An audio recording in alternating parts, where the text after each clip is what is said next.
9 de la mañana, 3 minutos. El Poder Ejecutivo anunció en diciembre que en enero, es decir, en este mes, iba a firmar el acuerdo con Aratirí para la explotación de minería a cielo abierto en territorio uruguayo. Hay una campaña de recolección de firmas en oposición a este proyecto, impulsada por algunos grupos ambientalistas, por pobladores de las zonas que podrían ser afectadas por el proyecto y apoyada también por COFE, la Confederación de Trabajadores del Estado. Hay un pedido de informes o de información del senador Ope Pasqué del Partido Colorado también sobre los detalles de este acuerdo que anunció el gobierno va a firmar, reitero, en este mes. Y han habido además algunas otras acciones a nivel del Poder Judicial, como por ejemplo una demanda de inconstitucionalidad presentada por el fiscal Enrique Viana contra la ley que va a regir este proyecto y otros proyectos de explotación de minería a cielo abierto, minería de gran porte. Está con nosotros el fiscal Viana. ¿Cómo le va, Viana? Buen día. Buenos días, ¿qué tal? ¿Cómo le va? Muy bien. ¿Cómo evalúa todo el proceso que ha desarrollado el gobierno con la empresa Aratirí hasta el momento? Bueno, mire, aquí hay una cuestión que es la siguiente. Desde hace 2 años, por lo menos 2 años, se viene negociando lo que se llama un contrato de inversión. Ya a mediados del 2011, o sobre fines del 2010, mediados del 2011, ya se hablaba de una negociación, incluso de la cual participaban algunas autoridades del propio Ministerio del Medio Ambiente. Esa negociación tuvo como consecuencia que surgiera una ley. Es decir, fruto de esa negociación es esta ley 19.126, que es la ya conocida ley Aratirí o ley de minería de gran porte. Curiosamente, o no tan curiosamente, la propia ley a su vez legitima la existencia de un contrato de inversión, que es esto que se está anunciando para los próximos días.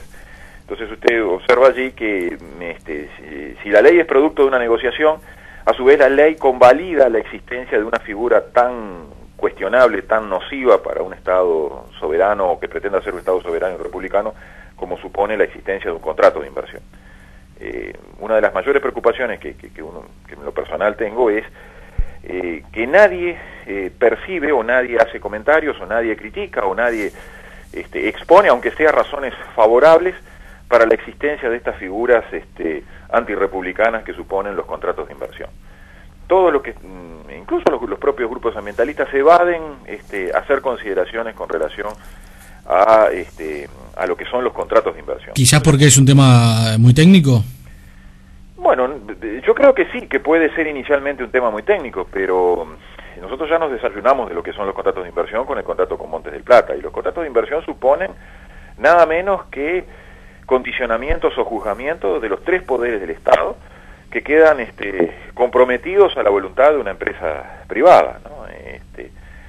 Ya yo no sé si calificarlo como una nueva forma de colonización, como se lo ha calificado, pero ya no supone que un Estado acuerda con otro Estado y pierde algo de soberanía, sino que se trata de un Estado que acuerda con una empresa privada y pierde soberanía y pierde voluntad libre en materia de sus 3 poderes. Por ejemplo, ¿qué tipo de cosas quedan estampadas en esos contratos que a usted le hacen pensar eso? Y bueno, mire, el condicionamiento de los 3 poderes se maneja a grandes títulos, consiste en lo siguiente: el Poder Ejecutivo queda comprometido al suministro de una cantidad de servicios de infraestructura, a la concesión de beneficios tributarios, a la concesión de toda una serie de permisos y autorizaciones que corresponden a cada uno de los ministerios en ocasión de su función, pero ya los compromete de antemano mediante un contrato.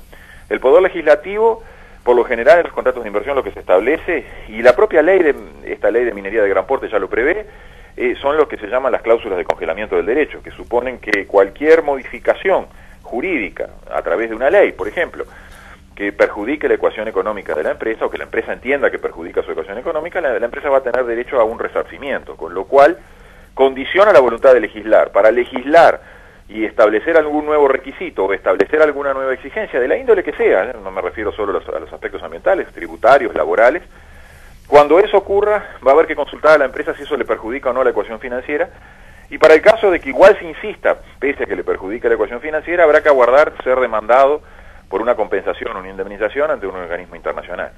Con lo cual se produce el tercer condicionamiento del tercer poder del Estado, que es el Poder Judicial, porque estos contratos de inversión lo que establecen, la propia ley ya lo prevé incluso, son mecanismos de arbitraje, ¿no? Al estilo del CIADI, que bien conocemos a partir del asunto de Philip Morris, por ejemplo, ¿no? Claro. Es decir, se evade para dirimir una contienda a la justicia uruguaya. Se va de la justicia uruguaya, se va del derecho nacional también con ello. Cuando se elige al juez, y ese juez es un juez privado, un arbitraje privado, ese arbitraje privado no está obligado y no lo va a hacer, no va a tener por qué aplicar el derecho nativo, el derecho nacional del país en concreto, ¿no? Va a aplicar, sí, unas reglas mercantiles que ellos mismos van creando y va a resolver el tema desde un punto de vista estrictamente comercial y no va a tener en cuenta ningún aspecto, menos los aspectos ambientales.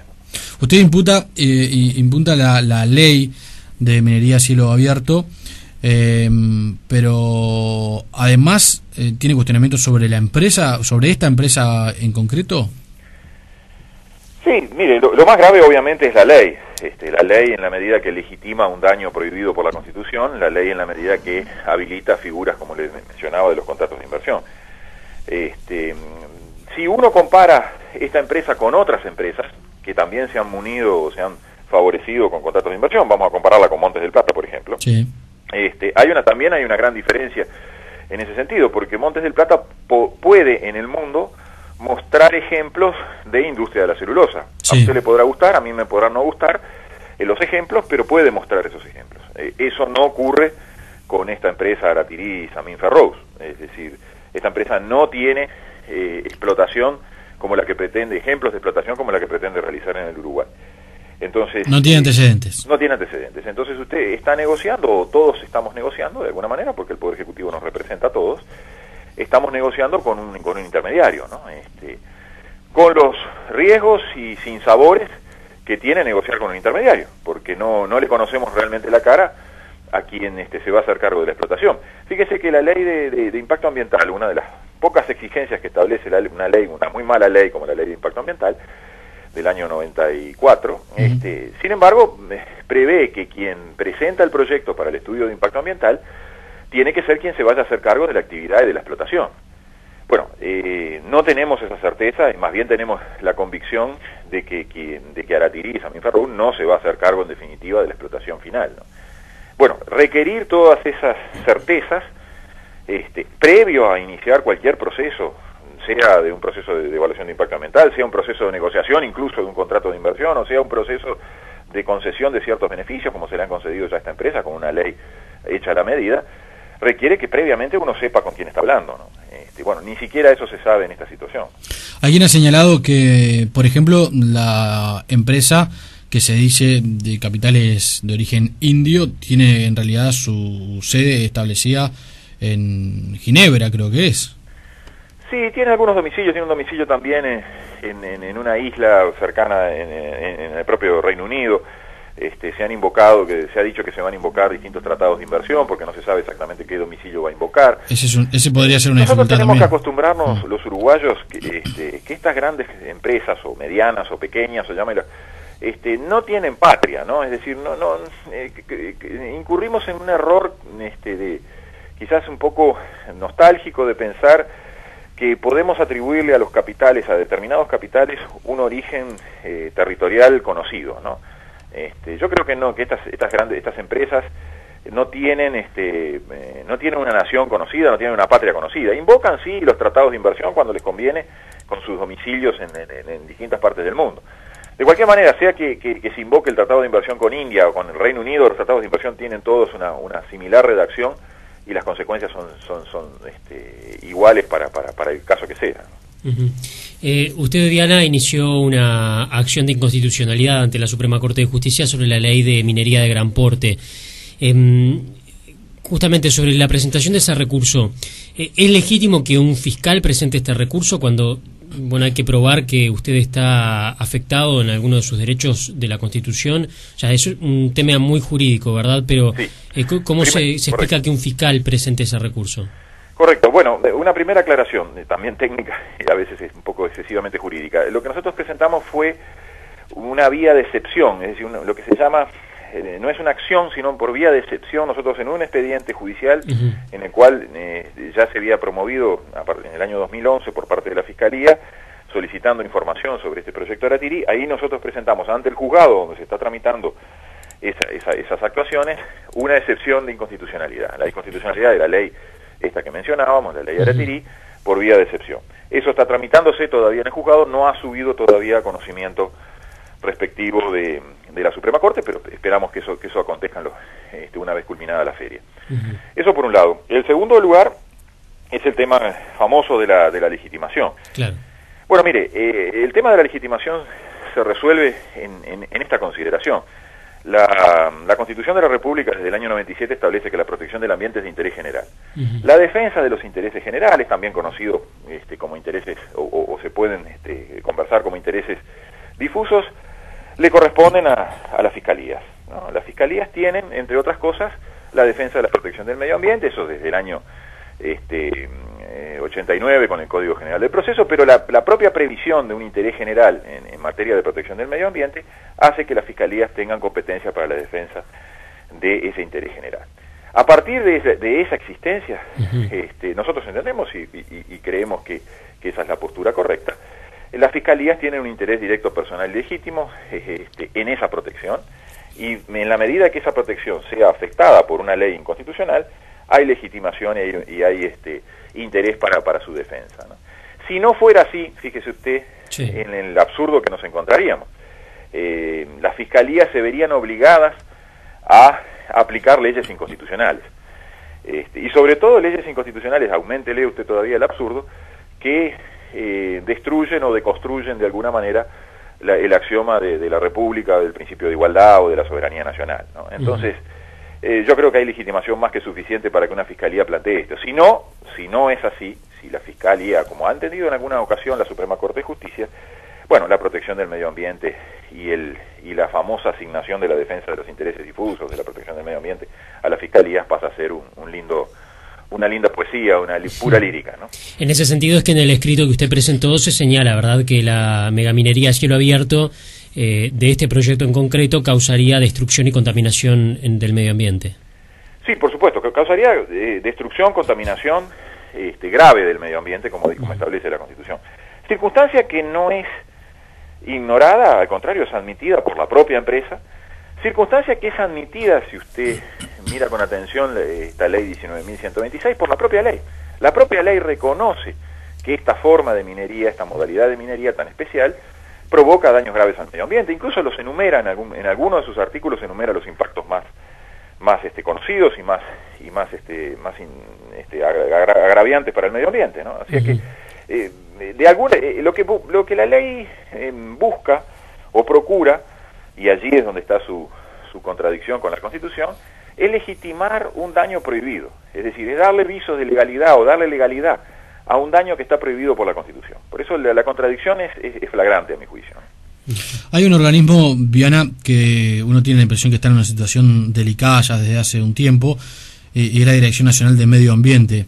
¿Qué evaluación hace usted sobre ese organismo, que debe ser un organismo técnico, pero que ya ha perdido algún director por diferencias políticas sobre sus posturas, y que obviamente tiene que tomar una resolución sobre este proyecto, pero está inmerso dentro del Poder Ejecutivo como dependiente de un ministerio? ¿Cómo evalúa esa figura?